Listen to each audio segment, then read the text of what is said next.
ഇപ്പോൾ ലഭിച്ചൊരു വാർത്തയിലേക്കാണ്. കോഴിക്കോട് വിദ്യാർത്ഥിയെ കാണാനില്ലെന്ന് പരാതി. മലയമ്മ സ്വദേശി അബൂബക്കറിന്റെ മകൻ മുഹമ്മദ് നാഫിഹിനെയാണ് ഇന്ന് ഉച്ചമുതൽ കാണാതായത്. കുടുംബം കുന്നമംഗലം പോലീസിൽ പരാതി നൽകി. നന്ദഗോപാൽ വിവരങ്ങൾ നൽകാനായി ചേരുന്നുണ്ട്. നന്ദഗോപാൽ, എപ്പോൾ മുതലാണ് ഈ കുട്ടിയെ കാണാതായത്? വീട്ടിൽ എന്തെങ്കിലും പ്രശ്നങ്ങൾ ഉണ്ടായിരുന്നോ? എല്ലായിടത്തും അന്വേഷിച്ചോ? എന്താണ് കുടുംബം പറയുന്നത്? നമുക്കിപ്പോൾ ലഭിക്കുന്ന ഒരു ഏറ്റവും പുതിയ വിവരം അനുസരിച്ച് ഇന്നലെ ഉച്ചയ്ക്ക് മുതലാണ് ഈ കുട്ടിയെ കാണാതായത് എന്നുള്ളതാണ് മനസ്സിലാക്കുന്നത്. ഇന്നലെ ഉച്ചയ്ക്ക് ഏതാണ്ട് 3:30 ഈ കുട്ടി അരീക്കോട് കടുങ്ങല്ലൂരിലുള്ള പള്ളി ദർസിലേക്ക് പഠിക്കാൻ വേണ്ടി പോയതായിരുന്നു. പക്ഷേ ദർസിലും എത്തിയിട്ടില്ല, വൈകിട്ട് വീട്ടിലും എത്തിയിട്ടില്ല.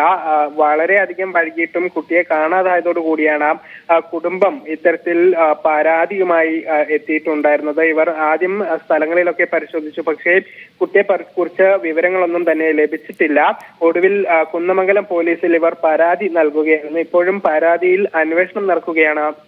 പക്ഷേ കാര്യമായ സൂചനകളൊന്നും തന്നെ ഇതുവരെ ലഭിച്ചിട്ടില്ല എന്നുള്ളതാണ് ആശങ്കയുണ്ടാക്കുന്നത്. ഏതായാലും CCTV ഉൾപ്പെടെയുള്ള കാര്യങ്ങൾ കേന്ദ്രീകരിച്ചാണ് അന്വേഷണം നടത്തുന്നത്. ഈസ്റ്റ് മലയമ്മ സ്വദേശിയായ അബൂബക്കറിന്റെ മകനാണ് ഈ കാണാതായ മുഹമ്മദ് നാഫി. ശരി, നന്ദഗോപാലാണ് വിവരങ്ങൾ നൽകിയത്.